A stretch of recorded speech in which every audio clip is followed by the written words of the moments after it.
Bismillahirrahmanirrahim. Assalamualaikum warahmatullahi wabarakatuh.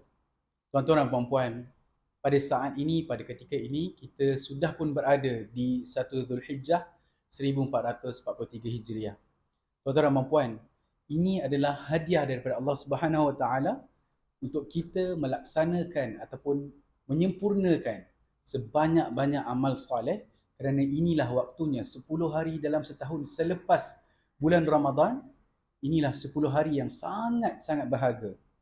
Dan kemuncak kepada 10 hari ini adalah hari Nahar pada 10 Zulhijjah 11, 12 dan 13. Dan ini adalah hari-hari yang mana kita akan melaksanakan kurban. Jadi kurban ini berasal daripada 3 huruf dalam bahasa Arab. Qaf, Ra dan Ba. Apabila ditambah alif dan nun di belakangnya, perkataan kurban, qaruba ini, dia bermaksud menghampiri, mendekati ataupun mendampingi. Dan apabila ditambah alif nun tadi, dia memberi indikator apa yang kita laksanakan ini, kita nak bagi dia lebih. Jadi bersempena dengan 10 hari yang paling best ini dalam Zulhijjah, maka kita nak bagi extra effort terhadap diri kita supaya pada hari terlaksananya kurban kita, kita menjadi satu versi diri kita yang baharu. Jadi itulah antara objektif kenapa Allah memberikan ataupun mensyariatkan kurban ini, supaya kita menjadi lebih dekat kepada Allah Subhanahu Wa Taala. Dan selepas terlaksananya kurban itu, maka terlahirlah diri kita yang baharu, diri kita yang lebih bagus, lebih baik daripada sebelumnya. Pada saat ini juga ada satu ayat Al-Quran yang mana Allah berfirman dalam surah Al-Fajr, wal fajri walayalin ashr. Walayalin ashr, pada 10 malamnya. Maka dalam 10 hari ini digalakkan kepada kita untuk melaksanakan ekstra ibadah, dan ini semata-mata hanyalah untuk kita tunjuk kepada Allah Subhanahu Wa Taala sebaik-baik amal soleh pada 10 hari ini. Dan apakah amalan yang terbaik untuk kita laksanakan dalam 10 hari ini? Antaranya adalah bagi yang berkorban, inilah saat-saat terakhir untuk anda disunnahkan menahan diri daripada membuang rambut yang terdapat di kepala, di tubuh badan, dan juga kuku di tangan dan juga di kaki. Yang seterusnya, anda juga disunatkan untuk berzikir kepada Allah Subhanahu Wa Taala, bertasbih, bertahmid dan juga bertakbir. Ini semua adalah amal-amal yang sangat mudah dilaksanakan, boleh dilaksanakan bila-bila masa. Dan seterusnya, kita digalakkan juga untuk melaksanakan pada siang dan malam hari solat-solat nawafil, iaitu solat-solat sunnah tambahan, supaya kita buat ekstra amalan pada 10 hari ini.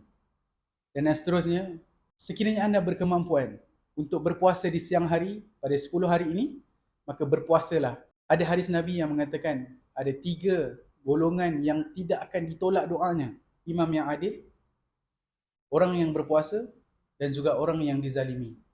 Jadi orang yang berpuasa ini, Allah tidak akan menolak doa dia ataupun doanya sangat hampir pada hijab Allah. Dan seterusnya, bagi kita yang melakukan kurban baik di Malaysia ataupun di mana sahaja, anda diseru untuk ekstrakan ibadah anda.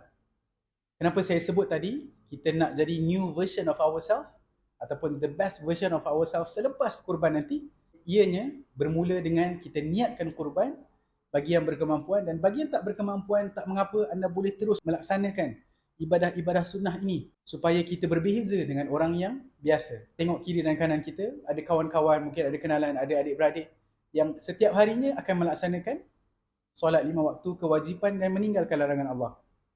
Tapi di 10 hari ini, anda perlu berazam dan meningkatkan setiap amal supaya kita berbeza daripada orang lain.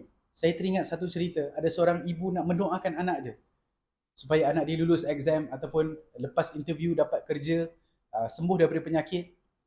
Kebiasaannya, dia akan melaksanakan ibadah yang wajib pada setiap hari. Tapi pada saat dan ketika dia nak berdoa kepada Allah, dia berpuasa pada hari tersebut, dia memperbanyakkan baca Al-Quran, dia melebihkan amal-amal nafilah, amal-amal nawafil, amal-amal sunnah, dia lebihkan berzikir, dan dia merendahkan diri kepada Allah SWT supaya Allah tahu dia berbeza dengan hamba-hamba yang lain yang sedang melakukan amal yang soleh. Sebab dia melakukan satu ibadah yang ekstra daripada orang lain. Bila dia berdoa kepada Allah SWT, memanglah Allah telah pun mengangkat seorang ibu itu doanya tanpa hijab. Tapi apabila ibu itu berusaha untuk melebihkan kurban itu, melebihkan sesuatu perkara untuk dia rasa dekat dengan Allah Subhanahu Wa Taala, insya-Allah Allah akan memakbulkan doanya. Satu, kerana dia melebihkan amal yang biasa dilakukan oleh orang lain. Pada hari yang dia meminta kepada Allah itu, dia mempersembahkan diri dia dengan berpuasa, bersuci, melakukan amal-amal sunnah yang lain. Dan itulah yang dimaksudkan kurban daripada sudut maksud tadi dan juga istilah. Jadi tuan-tuan dan puan-puan, sebelum saya tutup video ini, saya teringin untuk bacakan satu ayat Quran yang bermaksud tidaklah sampai kepada Allah itu darah-darah ataupun daging-daging haiwan sembelihan yang kita sembelih. Akan tetapi yang akan sampai kepada Allah Subhanahu Wa Taala adalah taqwa daripada kita. Jadi jangan buang masa.